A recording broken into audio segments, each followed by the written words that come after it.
To move forward with press conferences every Monday, Wednesday, Friday going forward, but we will occasionally call a special one when we have, I think, some information that probably shouldn't wait for 48 hours.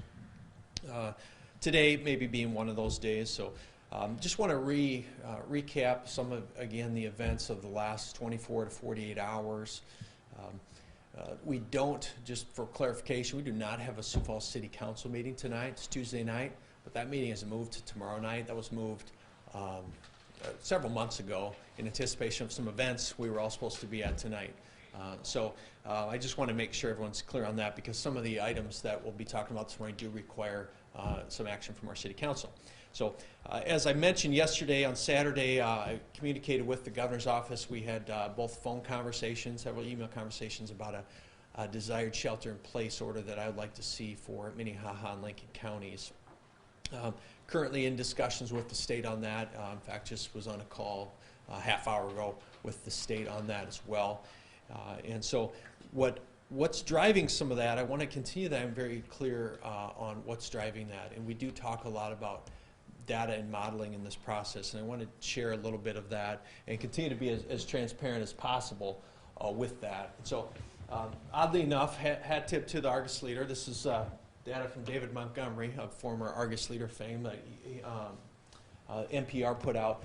This is some of the concerning growth that we're seeing in our city right now, and 80+% of the cases, coronavirus cases in South Dakota, are in Minnehaha and Lincoln counties, and so that's where we have a real targeted and, quite honestly, kind of nerve-wracking growth right now. So. This is what we're watching very closely. I don't like to see this. By far, this is not flattening of a curve. This is a spike. This is a pretty significant spike. With that, we also, on the positive side, have seen the lowest fatalities from COVID of any of those peer states around us, right?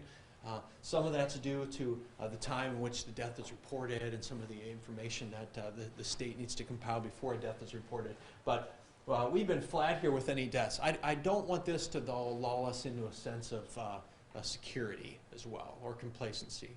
We can't measure COVID success, mitigation successes by deaths only, because with that growth rate, this is not likely to stay flat. And so where we sit today, we've calculated new numbers. We sit today at about 270-ish cases per 100,000 people. Compared to some of the peer cities that we often benchmark ourselves against, we're quite a bit higher. In talking with the state, however, this morning, you know, we have two conversations. A lot of times we have the city discussion, and then we have the remove Smithfield from that, and then we have the city discussion, and there's almost kind of two different cases you can kind of analyze, and determining are a lot of those cases related to contact from Smithfield employees and so forth. Doesn't mean we don't have them, doesn't mean we don't have to deal with them, but we're almost dealing with a couple different situations and scenarios here. So this afternoon, I believe we're going to get this afternoon, hopefully. We're going to be getting a data presentation from the state. Most of this is look-back data. For the first time this afternoon, we're going to see the state's forward-looking projection modeling that they've worked on with all their healthcare systems. We've had data that we're using from our two local healthcare providers, as well as our own data team. And so we're really anxious to get a more in-depth look under the hood on the modeling that the state is using to see how the Sioux Falls growth and the lack of growth across the state fits with their overall modeling picture.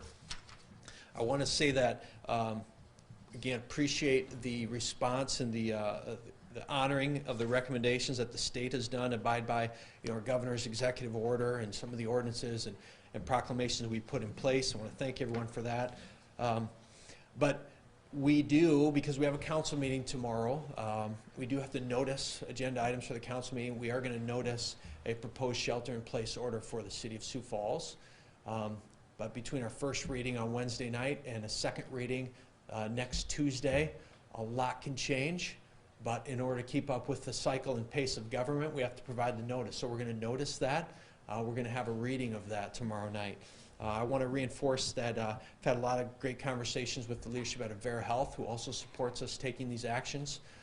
They feel that the time is right to do that. They're obviously seeing a bit more strain than Sanford due to them having Smithfield's health plan contract. So they're seeing a lot of cases as a result of that. Again, very thankful to the leadership of Avera for the work they're doing and their support of what they feel is the right step with a shelter-in-place order for our counties. So that will happen tomorrow night. There will be a lively discussion on that. I want to reinforce one thing that, again, a lot of people say, Mayor, shut it down, Governor, shut it down, Governor, take this, Mayor, take this. I got 8 city councilors. The 8 city councilors are ultimately the people who will make decisions on this. So if you feel strongly either way on the steps that you need to see our city take, I'm certainly hearing from a lot of folks. I'd encourage you to reach out to your city councilor who represents your district, and we have several at large. They need to be hearing from you as well on both sides of this issue. That's important.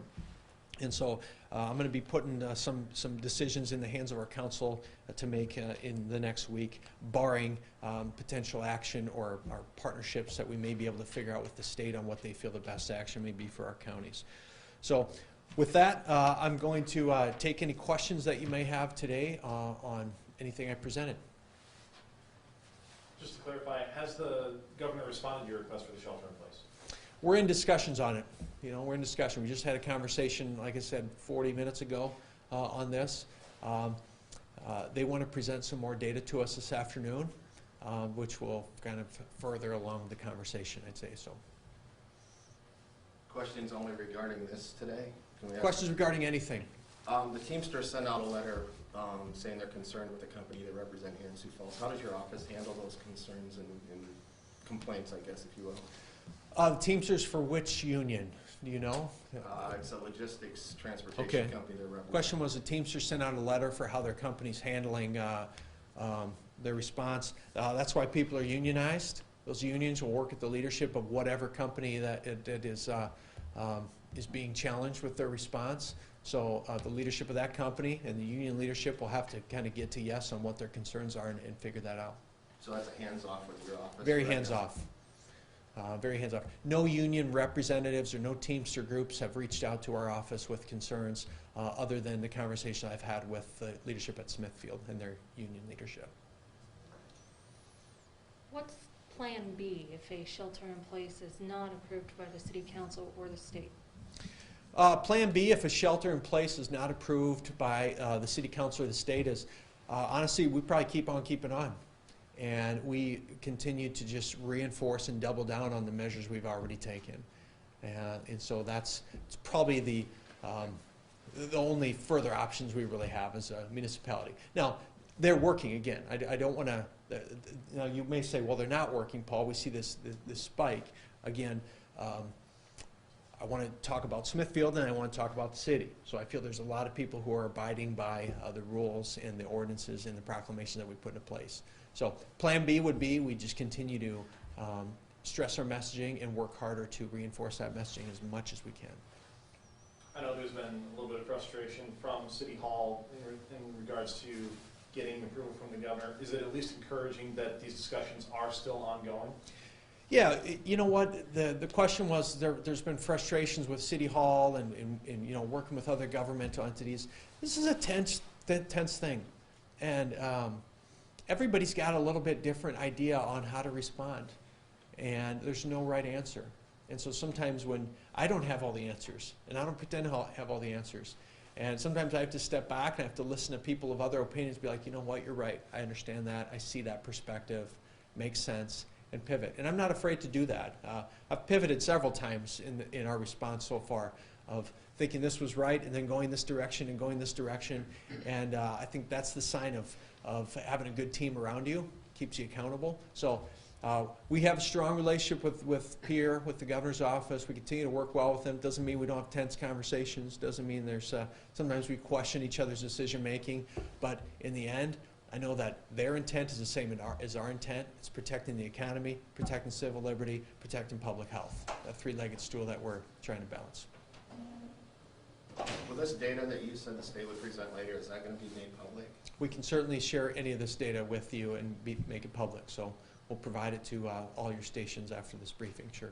Please do, thank you. All right, thank you for your time today.